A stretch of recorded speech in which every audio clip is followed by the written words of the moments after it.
دوسروں کا احترام، انصاف، محبت اور جمہوریت عمومی روایات ہیں جو دنیا کے ہر معاشرے میں پریکٹس کی جاتی ہے۔ اقدار سے منسلک اہم نکات یہ ہیں: اقدار بتاتی ہیں کہ کسی ثقافت میں کون سی شے خیر اور کون سے شر ہیں، کون قابل خواہش اور کون ناقابل خواہش ہے، کون سی شے اخلاقی اعتبار سے موضوع اور کون سے غیر موضوع ہیں، کون سی شے صحیح اور کون سی غلط ہے۔ ان سب کے بارے میں معلومات کسی معاشرے کے نظام اقدار ہی سے ہو سکتی ہے۔ اقدار معاشرے کے افراد کے کردار کو متاثر کرتی ہیں۔ اقدار ہی وہ معیار ہیں جن کے ذریعے ہم کسی فرد کے افعال کا جائزہ لیتے ہیں۔ کسی کلچر کی اقدار، سماجی روایات اور پابندیوں کے درمیان براہ راست تعلق ہے۔ مثال کے طور پر اگر کوئی کلچر نکاح بطور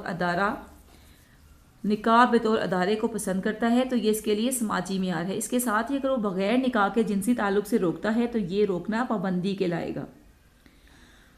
ثقافتی حالات اور ٹیکنالوجی کے زیر اثر اقدار میں تبدیلی رونما ہوتی رہتی ہے۔ اس کے ساتھ یہ بھی حقیقت ہے کہ اقدار عام طور پر قدرے مستقل ہوتی ہیں۔ کسی فرد کی زندگی میں ان میں اتار چڑھاؤ آتا رہتا ہے، لیکن ان کی مستقل حیثیت میں تبدیلی نہیں آتی۔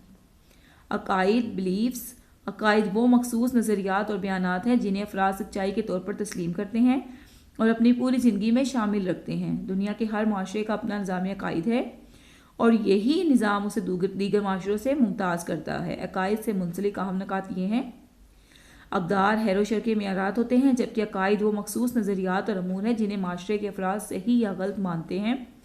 عقائد کی تصدیق یا تکذیب، اس کو جھٹلانے کے لیے کسی تجربی دلیل کی ضرورت نہیں ہوتی۔ مسلمان ایک خدا پر یقین رکھتے ہیں، یہ ان کا خدا کے بارے میں عقیدہ ہے۔ امریکی نوجوان یہ عقیدہ رکھتے ہیں کہ دنیا کے ہر انسان کی زندگی میں ترقی کے مساوی مواقع میسر ہوں۔ وہ یہ بھی عقیدہ رکھتے ہیں کوئی بھی اہل فرد امریکہ کا صدر بن سکتا ہے، اس کے لیے کوئی صنفی تفریق نہیں ہے۔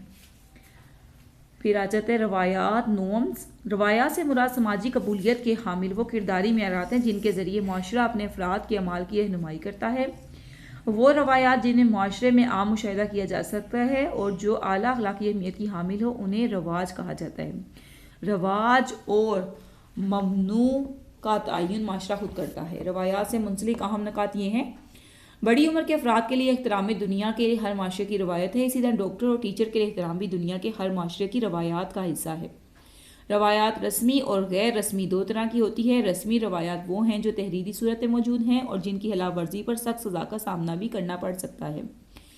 رسمی روایات عام طور پر قانون کا درجہ اختیار کر جاتی ہیں۔ سیاسی تناظر میں قانون سے مراد ضوابط کا ایسا مجموعہ ہے جو حکومت معاشرے کی فلاح کے لیے تشکیل دیتی ہے۔ اس مجموعہ ضوابط کی تشریح عدالت کرتی ہے اور اس کے پیچھے ریاست نفاذ کی طاقت کی صورت میں ہوتی ہے۔ قوانین رسمی روایات ہی کی ایک صورت ہے، اس کے برعکس غیر رسمی روایات ہماری روزمرہ زندگی کا حصہ ہوتی ہیں لیکن تحریری صورت میں کہیں موجود نہیں ہوتی۔ لباس سے متعلق آداب غیر رسمی روایات کی اہم مثال ہے۔ معاشرہ کسی ایسے فرد کے لیے سزا تجویز نہیں کرتا جو اسکول میں ایسا لباس پہن کر آئے جو عام افراد سے مختلف۔ پابندیاں، سینکشنز۔ عمرانی نقطہ نظر سے پابندیاں وہ سزا اور جزا ہیں جو کسی سماجی فعل کی وجہ سے جاری ہوتی ہیں۔ یہ پابندیاں عام طور پر سماجی روایات کے زیر اثر افعال سے متعلق ہوتی ہیں۔ پابندیوں سے مراد معاشرتی مطابقت کے لیے صلہ اور معاشرتی عدم مطابقت کے لیے سزا کا نظام ہے۔ پابندیوں سے منسلک اہم نکات یہ ہیں: پابندیوں کے ذریعے سماجی ضبط، سوشل کنٹرول کا نظام چلایا جاتا ہے۔ سماجی ضبط سے مراد معاشرے کی وہ کوشش ہے جن کا مقصد افراد کے حالات اور کردار کو معاشرتی مقاصد سے ہم آہنگ کرنا ہے۔ معاشرتی روایات سے مطابقت مثبت پابندی ہے جس کا نتیجہ تنخواہ میں اضافہ، امتیازی سرٹیفکیٹ، حوصلہ افزائی کے الفاظ اور خدمات کا اعتراف کی صورت میں سامنے آتا ہے۔ منفی پابندی کا نتیجہ جرمانہ، حقارت کی نظر اور جیل کی صورت میں سامنے آتا ہے۔ کسی فرد کے اعمال سے آگاہی کے بغیر اسے سزا یا جزا نہیں دی جا سکتی۔ کسی معاشرے کی اقدار اور سماجی ترجیحات اس کی روایات اور پابندیوں کے نظام میں منعکس ہوتی ہیں۔ اسی کا نیکسٹ پارٹ ہے ثقافت اور تعلیم کا تعلق۔ پہلے ہم نے پڑھا ثقافت اور اس کے عناصر، اس کے اجزاء، اور اب ہم پڑھیں گے ثقافت اور تعلیم کا تعلق، culture and its relationship with education. ثقافت سے مراد کسی منظم معاشرے کا وہ سماجی ورثہ ہے جو عام طور پر عقائد، روایات، مذہب اور آرٹ کا مجموعہ ہوتا ہے۔ کلچر سے مراد رویوں، عقائد اور سماجی کرداروں کا ایسا مجموعہ ہے جو افراد کے گروہ کے درمیان مشترک ہوتا ہے اور جسے ایک نسل سے دوسری نسل تک منتقل کیا جاتا ہے۔ ثقافت سے مراد وہ بنیادی اقدار اور کرداری روایات ہیں جو کسی معاشرے کے افراد کے درمیان مشترک ہوتی ہیں۔ ثقافت سے مراد انسانی ذہن کا ایسا اجتماعی پروگرام ہے جس کے ذریعے ایک معاشرہ دوسرے معاشرے سے جداگانہ حیثیت کا حامل ہوتا ہے۔ بس کلچر اجتماعی اقدار کا ایک نظام ہے۔ تعلیم اور ثقافت کے درمیان تعلق کی وضاحت کے لیے یہ نکات اہم ہیں۔ تعلیم ثقافت پر اثر ڈالتی ہے۔ Education impacts culture. کسی بھی معاشرے کی ثقافت، عقائد، روایات، مذہب اور کرداری نمونوں کا مجموعہ ہوتی ہے۔ کسی بھی معاشرے میں کلچر کا وجود مستقل ہوتا ہے۔ کلچر کے تعلیم پر گہرے اثرات ہیں۔ اس طرح تعلیم کے بغیر کلچر کی بقا ممکن نہیں بنائی جا سکتی۔ زیادہ تعلیم زیادہ کامیابی کے امکانات پیدا کرتی ہے۔ دنیا کے تمام معاشروں میں یہ تصور قبول کیا جا چکا ہے کہ تعلیم بھی کلچر پر اثرات ڈالتی ہے۔ نظام تعلیم کی جامع تنظیم کے بغیر معاشرے کا کلچر دوسری نسلوں تک منتقل نہیں کیا جا سکتا۔ اگر نظام تعلیم نہیں تو ثقافتی ورثے کی بقا بھی ممکن نہیں۔ تخلیقی ثقافت صرف تعلیم کے ذریعے ممکن ہے۔ تعلیم ایک تکنیک جبکہ کلچر ایک قدر ہے۔ تعلیم ہی وہ واحد ذریعہ ہے جس سے اعلیٰ تخلیقی اقدار کی نمو ممکن ہو سکتی ہے۔ کلچر عام طور پر معاشرے کے غیر مادی پہلو سے منسلک ہوتا ہے۔ تعلیم معاشرے کے مساوی اور غیر مساوی ثقافتی پہلوؤں کے درمیان توازن قائم رکھتی ہے۔ ہر بچہ کسی نہ کسی ثقافت کا حصہ ہوتا ہے۔ وہ مخصوص کرداری نمونے کلچر ہی سے سیکھتا ہے۔ اس طرح کلچر فرد کی زندگی میں بنیادی رول پلے کرتا ہے۔ ثقافتی آہستگی کا خاتمہ صرف تعلیم سے ممکن ہے۔ Education is the only means of bridging the cultural lag. ثقافتی آہستگی سے مراد مادی اور غیر مادی ثقافت کے درمیان فرق ہوتا ہے۔ دنیا میں کسی بھی معاشرے کے عناصر ایک ہی رفتار سے تبدیل نہیں ہوتے۔ کلچر کے تمام عناصر ایک دوسرے سے منسلک اور منحصر ہوتے ہیں۔ اگر کسی ثقافتی عنصر میں تیز رفتار تبدیلی رونما ہو تو ضروری ہوتا ہے کہ ثقافت کے دیگر عناصر کو بھی اس تبدیلی کے ساتھ ایڈجسٹ کیا جائے۔ ثقافتی آہستگی اس وقت واقع ہوتی ہے کہ ثقافت کے عناصر کسی ایک عنصر میں رونما ہونے والی تبدیلی کے ساتھ ہم آہنگ ہونے میں ناکام ہو جاتے ہیں۔ معاشرے کے مادی پہلو میں تبدیلیوں کی رفتار عقائد اور نظریات میں تبدیلیوں سے زیادہ ہوتی ہے۔ خاص طور پر معاشی نظام تیزی سے تبدیل ہو رہے ہیں۔ دیہی معیشت کی جگہ صنعتی معیشت لے رہی ہے۔ بہت سے کام اب مشینوں سے کیے جا رہے ہیں۔ افرادی قوت کی جگہ اب مشینوں نے لے لی ہے۔ مذہبی ساخت کو معاشی ساخت میں تیز رفتار تبدیلی کا احساس نہیں ہو رہا۔ تعلیم ہی وہ واحد ذریعہ ہے جو دنیا کے تمام معاشروں میں موجود ثقافتی آہستگی کے مسئلے کی شدت میں کمی لا سکتا ہے۔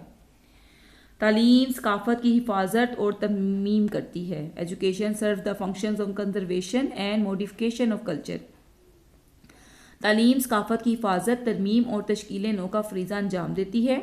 تعلیم ایک منظم کوشش ہے جس کا مقصد کسی معاشرے کا کلچر قائم رکھنا ہے۔ تعلیم ہی وہ عمل ہے جس کے ذریعے معاشرہ اپنا ثقافتی سرمایہ، دریافت کردہ علم، مہارتیں اور نظام اقدار ایک نسل سے دوسری نسل تک منتقل کرتا ہے۔ تعلیم اصل میں ثقافتی تبدیلی کا ایک اوزار ہے۔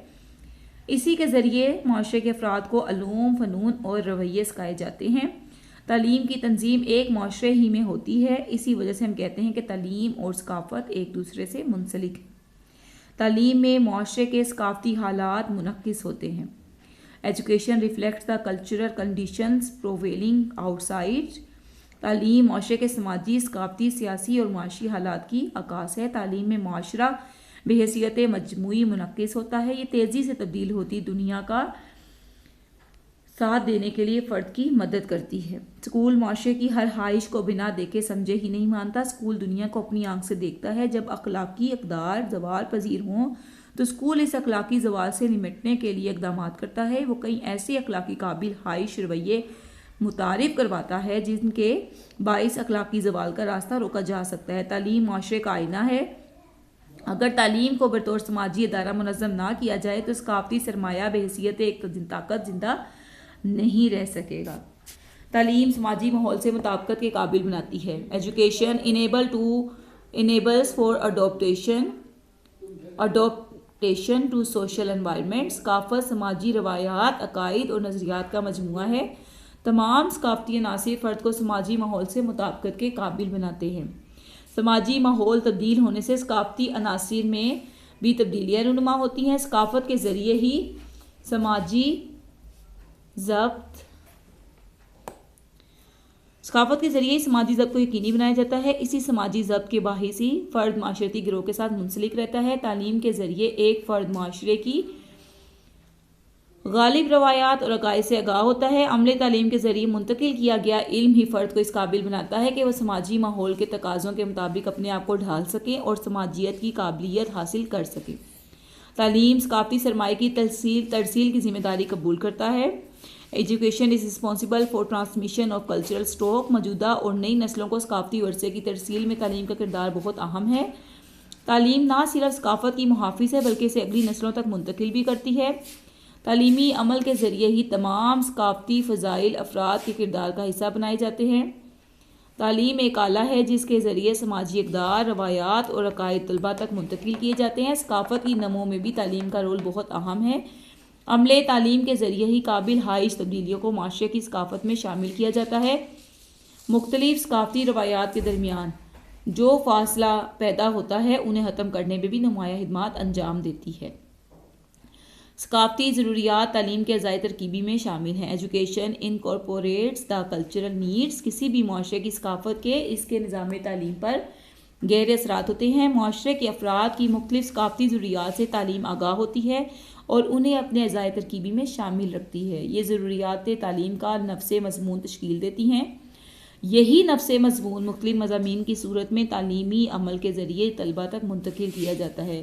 جو کچھ بھی ایک طالب علم عمل تعلیم کے ذریعے سیکھتا ہے اس کے ثقافت پر گہرے اثرات ہوتے ہیں. جو کچھ بھی ثقافت کا اہم پہلو سمجھا جاتا ہے وہ اسکولنگ کے عمل کے ذریعے فرد کو سکھانے کی کوشش کی جاتی ہے.